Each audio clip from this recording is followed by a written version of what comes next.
OBC महासभा दिल्ली प्रदेश अध्यक्ष doctor Veer Singh Baghel ji हमारे साथ हैं और आज देश के हालात पे जो ज्वलंत मुद्दे चल रहे हैं उन पे बात करेंगे। बघेल साहब, हमारे चैनल पे आपका हार्दिक न्यूज चैनल पर जो भी वक्ता ने कहा वो उसकी अपनी राय है, जिसकी पुष्टि नेशन न्यूज इंडिया नहीं करता। धन्यवाद। बघेल साहब, देखा जाए इस समय जो तमाम घटनाएं आप सोशल मीडिया के जरिए देख रहे हैं, चाहे वो मध्य प्रदेश की घटना हो, चाहे अभी मणिपुर की घटना हो, तमाम घटनाएं घट रही हैं, लेकिन देश की राजनीति के राजा वजीर आजम कुछ नहीं बोल पा रहे हैं। कल बड़ी मुश्किल में मुंह खोला है, क्या कहेंगे? देखिए, पहली बात तो बोलते नहीं हैं। हाँ। और बोलते भी हैं तो क्या बोलते हैं ये भी हमें पता नहीं चलता कि बोल भी क्या रहे हैं। मतलब पूरा का पूरा काम खराब भी हो जाता है और बोल भी देते हैं और किसी को कोई लाभ भी नहीं मिलता बोलने का। तो ये हमारी सरकार का आज रोल है और साफ साफ दिख रहा है जनता को। पूरे देश की जनता आज इस तरीके से अगर टूटी हुई है, पूरी तरीके से बिल्कुल हमारी जनता का जो हाल है बिल्कुल बेहाल है। चाहे वो मध्य प्रदेश देख लिए, जो आदिवासी जो भाई था उसके ऊपर एक बाथरूम करने वाला भारतीय जनता पार्टी का कार्यकर्ता, और खासकर पार्टी की तो बात है ही है, लेकिन जाति का भी इसमें रोल आता है। अगर हमने ये आज तक नहीं देखा है कि किसी भी ऐसी समाज के व्यक्ति ने सामान्य समाज के व्यक्ति के, जनरल समाज के व्यक्ति के सर पे बाथरूम किया हो। ये रोल है, इतिहास गवाह है। जब से देश आज़ाद हुआ है तब तक का कोई भी रिकॉर्ड नहीं मिलेगा जो SC ST OBC समाज का व्यक्ति कहीं भी किसी के सर पे बाथरूम करता है या किसी बहन बेटी का मान सम्मान लूटता है। जब भी लूटा होगा तो SC ST OBC और माइनॉरिटी समाज की बहन बेटियों के साथ ही अन्याय होता है। चाहे मणिपुर की घटना देख लीजिए आप, मणिपुर में भी जो हो रहा है उस पर भी भारतीय जनता पार्टी का ही खेल है, क्योंकि वहाँ पे दो समुदाय हैं। एक जो क्रिश्चियन है, एक ईसाई हैं वो हैं, और मुस्लिम लोग हैं। तो वहाँ पर क्या है कि इसलिए किया जा रहा है क्योंकि क्रिश्चियन जो है ना वो ज़्यादा है, ईसाई समाज के लोग ज़्यादा हैं और मुस्लिम समाज के लोग कम हैं। तो भारतीय जनता पार्टी का रोल है कि जो ज़्यादा लोग हैं, ज़्यादा लोगों को अपने पक्ष में करने के लिए वो मुस्लिमों को वहाँ पे जानबूझ करके दंगा फैलाया जा रहा है, जिससे कि मुस्लिम तो पहले से इन लोगों ने बाइकआउट कर रखा है, लेकिन ये करते भी हैं। लखनऊ में इन्होंने अभी माइनॉरिटी जो पसमानदा समाज के लोग थे उनकी मोदी जी ने मीटिंग की। तो ये मतलब अपनी तरफ भी खींचना चाहते हैं, जहाँ जिसको जहाँ मौका मिलता है वहीं वो लोग अपना पूरा रोल अदा करते हैं। तो मेरा तो कहना ये है कि सबसे पहले तो हमने जाति खत्म हो जाए। अच्छा, जाति मुक्त भारत होना चाहिए। देखिए, मैं आपको बता रहा हूँ, हमारे सभी महापुरुषों ने कहा है। उसके बाद मैं भी कह रहा हूँ कि जाति मुक्त भारत होना ही चाहिए, लेकिन इन लोगों की जाति मुक्त भारत करने की कोई मंशा नहीं है। ये लगातार जाति को और बढ़ावा दे रहे हैं, और बढ़ावा दे रहे हैं, जिससे कि जाति बढ़ती रहेगी। कोई ऊंचा, कोई नीचा, कोई ऊंचा, कोई नीचा, इस तरीके की व्यवस्था ये लोग बना के रखना चाहते हैं। सरकार पे काबिज रहना चाहते हैं, सरकार के रास्ते से सरकारी खजाने पे डाका डालते हैं। SC ST OBC समाज का जो भी पैसा है सारे के लोग डकार कर, और SC ST OBC लोगों पर भी शोषण होता है। आज देखो जंतर मंतर पे।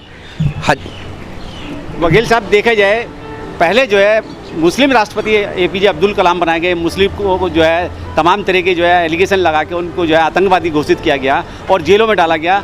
इसी तरीके से दलित राष्ट्रपति को बना के दलित SC ST एक्ट को ख़त्म किया गया और आरक्षण को ख़त्म किया। अब द्रौपदी मुर्मू जो है आदिवासी समाज से आती हैं, अब आदिवासी समाज की जो है जल जंगल ज़मीन को कब्जा किया जा रहा है, उन बहन बेटियों के साथ में अत्याचार किया जा रहा है। क्या नहीं लगता इस सरकार की मंशा कुछ और है? झारखंड से लेकर छत्तीसगढ़ या उड़ीसा, जहाँ जो आदिवासी समाज के लोग हैं, जहाँ मूल निवासी समाज के लोग हैं, उन लोगों की ज़मीन को जानबूझ करके इनसे कब्जा किया जा रहा है। अगर वो व्यक्ति अपने हक के लिए अगर आवाज़ उठाता है, उसको ये लोग नक्सली घोषित करके और उन पर गोलियां चलवाते हैं, उनकी बहन बेटियों को मरवाते हैं और इनको नक्सली घोषित करके बोल देते हैं कि देश के लिए घातक हैं। लेकिन ऐसा कुछ नहीं है, उनकी ज़मीनों पर कब्जा किया जा रहा है, उनकी ज़मीनों पर कब्जा किया जा रहा है। तो जो व्यक्ति, साधारण सी बात है कि हमारी ज़मीन पर अगर कोई कब्जा करेगा तो मैं मरूंगा भी। अगर हमारा मान सम्मान स्वाभिमान अगर लूटा जाएगा तो मैं देखता थोड़ी रहूँगा, मैं भी अपने हक के लिए बोलूँगा। हमारे बाबा साहब डॉक्टर भीमराव अम्बेडकर ने कहा भी है, संविधान में ताकत दी है, हम बिल्कुल बोलेंगे अपनी आवाज़ को। और यही लोग हमारे जो झारखंड से लेकर पंजाब, झारखंड है हमारा, बिहार है, छत्तीसगढ़ है, जो आदिवासी समाज के लोग हैं वो हम पूरी तरीके से हमारे लोग हैं। ये हमारा कहना है। OBC महासभा देखा जाए सड़क से लेकर संसद तक जो है शोषित पीड़ित वंचित समाज की आवाज़ की लड़ाई को लड़ रही है। क्या लगता है OBC महासभा इन सारी घटनाओं पे भी संज्ञान लेगी? देखिए, ये संघर्ष हमारा जारी है और पूरी तरीके से हम पूरे देश में ये माहौल तैयार करना चाहते हैं कि मानवता हमारे देश में आनी चाहिए। हम जाति मुक्त भारत चाहते हैं। हम हमारे लोगों को यह बोलते हैं कि आरक्षण आर्थिक आधार पे होना चाहिए, और दे भी दिया इन लोगों ने 10% जो रिजर्वेशन दिया ईडब्ल्यूएस का, तो वो लोग इन्होंने दे भी दिया है। लेकिन मैं कहता हूँ कि बाबा साहब डॉक्टर भीमराव अम्बेडकर से लेके और मानव कांसीराम साहब ने भी कहा था कि पहले धन धरती बांटो, उसके बाद फिर आरक्षण काटो। मैं कहता हूँ आरक्षण खत्म कर दो, लेकिन पहले इन लोगों को जो SC ST OBC समाज के लोगों की जो ज़मीनें हैं वो कहाँ हैं? आज हमने वाल्मीकि समाज के जो लोग हैं उनको देखो, एक एक बीघा ज़मीन नहीं है। उनकी ज़मीन कहाँ गई? ज़मीन खा गया कि आसमान पर चली गई। एक आदमी यहाँ के जो सामंतवादी लोग हैं उनके पास 500,000 बीघा ज़मीन है, 1 लाख बीघा ज़मीन है। उनके पास ज़मीन का वो बांध के आए थे, जन्म लिया था माँ बाप से, तो वो ज़मीन लेके आए थे क्या? ज़मीन तो यहीं की है। लेकिन इन लोगों ने ऐसा कानून बनाया था, जो मनुस्मृति में जो कानून था कि SC ST के समाज के लोग ज़मीन नहीं रख सकते हैं, पैसा नहीं रख सकते हैं, और उनको शिक्षा नहीं मिल सकती है, हथियार नहीं मिल सकता है। RTI लगा के पता कर लो, आज सबसे ज़्यादा हथियार किस समाज के पास है? SC समाज के पास आज भी हथियार नहीं है। एक कानून था, तो मैं चाहता हूं उस कानून को हमारे बाबा साहब डॉक्टर भीमराव अम्बेडकर ने खत्म किया, लेकिन अभी संविधान भी हमारे देश में पूर्ण तरीके से लागू नहीं हुआ है। संविधान अगर जिस दिन हमारे बहुजन समाज के लोग संघर्ष कर रहे हैं, किस लिए कर रहे हैं? वो किस लिए कर रहे हैं? हम किस लिए कर रहे हैं? क्योंकि हम चाहते हैं कि हमारे लोगों के पास न ज़मीन है, न आर्थिक रूप से मजबूत हैं, न शिक्षा के रूप से मजबूत हैं, न सामाजिक रूप से मजबूत हैं। सब तरीके से हमारे को कमज़ोर बनाया गया है। देखा जाए जातीय मुक्त अगर भारत करने की बात की जाए तो OBC महासभा इसमें कहाँ तक कारगर साबित हो रही है? क्या कर रही है? जाति को हमने पहले भी कहा है, जाति तोड़ो समाज जोड़ो। मैं ये नारा हमारा OBC महासभा का है। हम चाहते हैं, लेकिन ये लोग नहीं चाहते हैं। हमारे OBC समाज के लोग चाहते हैं, SC समाज के लोग चाहते हैं करो ख़त्म।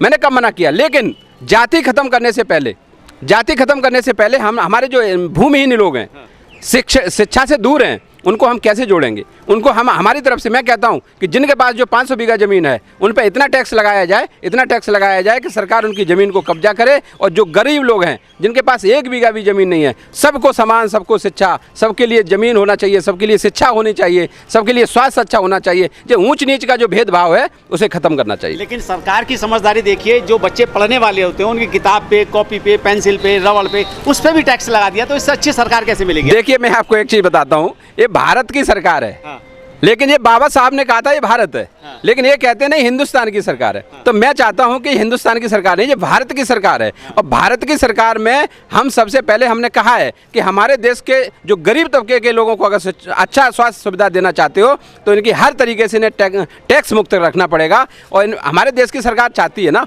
कि आप लोग अनपढ़ रहेंगे, अगर अनपढ़ रहेंगे तो आप अधिकार को भूल जाएंगे।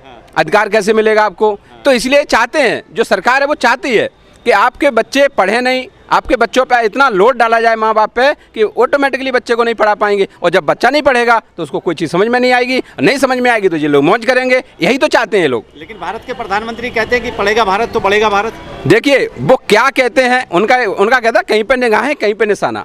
उनका ये हाल है, निगाहें कहीं हैं और निशाना कहीं है। कहते हैं ना कि दलित समाज पे अपराध मत करो, मुझे मार दो।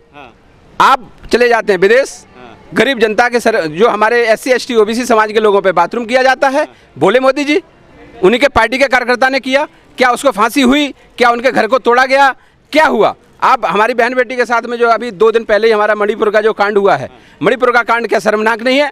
मैं तो कहता हूँ इनको डूब के मर जाना चाहिए। जो हमारे समाज की बहन बेटियों को अगर इस तरीके से नंगा घुमाया जाएगा तो मैं इनको रहने का अधिकार नहीं है, हम तो कहते हैं।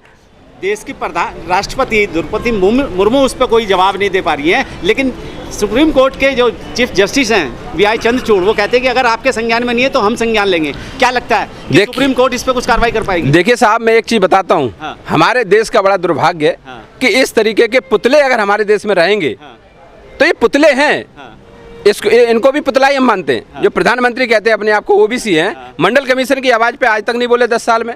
और ऐसे ही हमारे पुतला, एक हमारी जो बैठाल दी हमारे देश की महिला है, राष्ट्रपति महोदय, मैं उनका सम्मान करता हूँ, लेकिन क्या वो किस तरीके की आदिवासी हैं?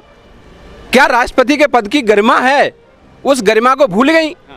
उनकी ताकत है, एक स्पेशल ताकत होती है, टॉप 1 का व्यक्ति होता है राष्ट्रपति हमारे देश का, संविधान में जो प्रक्रिया है, लेकिन वो अपनी ताकत को भूल गई।